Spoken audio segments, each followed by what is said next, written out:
Sino ba naman ang hindi mahuhumaling sa manamis-namis na lasa ng pulot?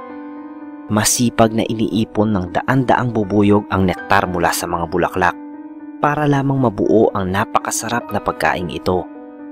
Pero mayroong isang uri ng pulot na kung tawagin ay pungos at sinasabing isa ito sa pinakamasarap sa buong mundo. Tanging sa maliit at liblib na baryo ng San Ladaya lamang matatagpuan ng pungos. Kakaiba ito dahil sa taglay na itim at mamula-mulang kulay. Pag nakatikim ka raw nito ay hinding-hindi mo na ito malilimutan kahit kailan. Napakasarap nito kung kaya napakaraming gustong pakyawin ang lahat ng ipinagbibili ng mga residente. Ang problema lang, napakahirap marating ng maliit na baryo. Walang masasakyan dahil wala namang konkretong daan patungo rito. Kaya kung nais mong makabili ng pungos, ang tanging pag-asa mo lang ay bumili sa mangilan-ngilang biyaherong nagtsatsagang lakarin ang masukal na kagubatan at mga bundok na pumapagitna sa maliit na baryo. At syempre, pinapatungan nila ng malaking halaga ang bawat botelya, kapalit ng nakakapagod at delikadong biyahe. Ito ang bagay na hindi nagugustuhan ng negosyanteng si Edwin. Isa siya sa mga nagba-buy and sell ng pungos at minsan pinapasa niya ang mga nabibili sa mga mayayamang kakilala sa Maynila. At dahil likas siyang sakim ay nais niyang siya na mismo ang magbiyahe at personal na bumili ng pungos upang wag nang dumaan sa biyahero na makikiparte lamang sa kikitain niya. Alam naman ni Edwin ang direksyon papuntang San Ladaya kaya hindi na ito nagpasama ni hindi ito nagdala ng makakatulong dahil sa isip niya baka magka-ideya lang ang kung sino mang isama niya at magkaroon pa siya ng kakumpetensya sa negosyong ito. Lumisan siya sa kanilang bahay ng madaling araw. Dala ang salapi na ipangbibili ng pungos. Kagaya ng inaasahan, hindi basta-basta ang naging biyahe. Hindi na siya halos makalakad sa tindi ng kirot ng kanyang mga paa. Naibsan naman ang kanyang pagod nang sa wakas ay marating niya ang baryo San Ladaya. Agad siyang nagpakilala sa mga residente at sinabing nais niyang pakyawin ang lahat ng ipinagbibili nilang pungos. Malugod naman siyang tinanggap ng mga residente. Nakabili siya ng ilang dosenang botelya ng pulot na kanyang dinayo. Dito inalam pa niya ang ilang bagay tungkol sa pungos. Ayon sa mga nakausap niya, ang pungos daw ay gawa ng mga bubuyog na kung tawagin nila rito ay atog. Ang pukyutan daw ng mga ito ay matatagpuan sa matataas na puno sa kagubatan. Pero ito lamang ang nagawang sabihin ng mga tao. Maraming bagay pa rin daw ang hindi nila maipaliwanag. Kagaya ng bakit dito lang sa baryong ito matatagpuan ang mga atog? Bakit walang makapagsabi kung kailan eksaktong gagawa ng pulot ang mga ito? Minsan meron pero minsan naman ay walang pulot na pwedeng anihin. Isa pang pinagtataka ng mga residente ay kung ano ang uri ng bulaklak na pinagkukunan nila ng nektar na nagiging dahilan ng itim na kulay ng pulot. Ang sabi ng ilan, maaari raw na isang mahiwagang uri ng bulaklak na pinangangalagaan ng mga engkanto. May mga nagsabi naman na maaaring pangkaraniwang bulaklak lang at ang kakaibang prosesong pinagdadaanan sa katawan ng mga atog ang totoong sikreto ng masarap na pulot. Habang tumatagal, lalong naiengganyo si Edwin sa pakikipagkwentuhan. Sa isip nito nabuo ang matinding pagnanais na madiskubre ang sikreto ng pungos. Kapag sinwerte siyang malaman ang sikretong ito, ay posibleng magawa niyang mag-alaga ng mga atog sa bayan upang hindi na niya kailanganin pang bumiyahe ng napakalayo at tuluyan ng masolo ang malaking kita sa pagbebenta nito. Nagtanong-tanong pa siya ngunit walang makapagbigay ng malinaw na sagot. Ang tanging naririnig niya sa mga tao ay puro sabi-sabi.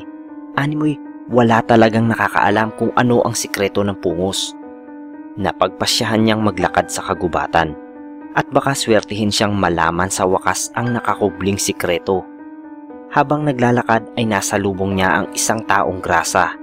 Naalala niya bigla ang sinabi ng mga nakausap niyang residente. Mag-ingat daw siya kay Pedrong Baliw. May sayad na raw ito at kung ano-ano na ang sinasabi. Base sa paglalarawan ng mga residente, ay malamang ito nga ang taong tinutukoy nila. Sinubukan na lang ni Edwin na iwasan ito at wag na lang pansinin. Subalit bigla siya nitong nilapitan, sabay hingi ng kahit anong makakain. Inabutan siya ni Edwin ng ilang pirasong tinapay na labis namang ikinatuwa nito. Muli siyang nagtanong kay Edwin kung ano ang pakay niya sa kanilang baryo. Sinabi naman ng negosyante ang totoong pakay niya at ito ay ang malaman ng sikreto ng pungos. Pagkarinig ni Pedrong Baliw sa sinagot ni Edwin ay humalakhak ito, sabay sabing, ang pungos ay pagkain ng demonyo. Hindi mo na naisin na malaman ng sikreto nito. Ang mga residente rito ay mga bulag at mangmang. Hindi naman naniwala si Edwin. Agad naisip nito na baliw nga yata ang kausap. Maglalakad na sana siya palayo nang muling magsalita ang taong grasa. Kung nais mo talagang malaman ng totoo, sumama ka sa akin. Hinila nito ang kamay ni Edwin at dinala siya nito sa sementeryo. Sa isang puntod, napansin ni Edwin ang mangilan-ngilang butas sa lupa. Muling nagsalita si Pedrong Baliw. Noong nakaraang buwan lang pumanaw si Aling Meli at dito siya nakahimlay. Agad nitong dinampot ang isang pala na nasa gilid ng puntod at sinimulan nitong maghukay. At dito, tumambad kay Edwin ang nakasusulasok na sikreto ng pungos. Pinuksan ni Pedrong Baliw ang kahoy na kabaong na mayroon ding mga butas. Pagbukas ng kabaong ay nakita niya ang bangkay ng isang matandang babae.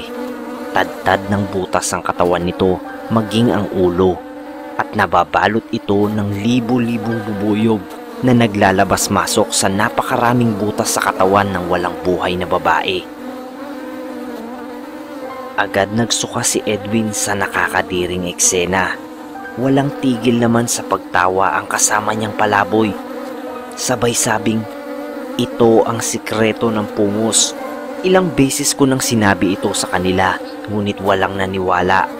Ngayon sabihin mo sa akin, sino ang mas baliw sa amin ng mga residente ng Sanladaya? Hindi na nakasagot si Edwin.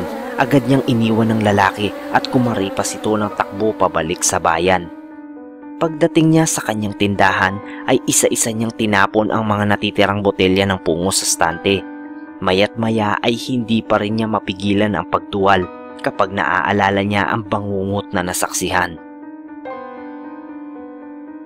Kadarating lang ng mga biyahero mula sa baryo Sanladaya. Bit-bit ang ilang botelya ng pungos. Agad pinakyaw ang mga ito. Kahit mahal ang presyo ay hindi alintana ng mga tao. Ilan sa mga ito ay doon na mismo tinikman ang manamis-namis na pulot. Nakatitig lamang si Edwin at tiring-diri sa kanyang nakikita. Hindi na siya muli pang nagtinda ng pungos. Gusto niya mang sabihin sa kanila ang totoo ay hindi na niya ginawa. Malamang ay hindi rin sila maniwala, kagaya ng mga residente ng Sanladaya.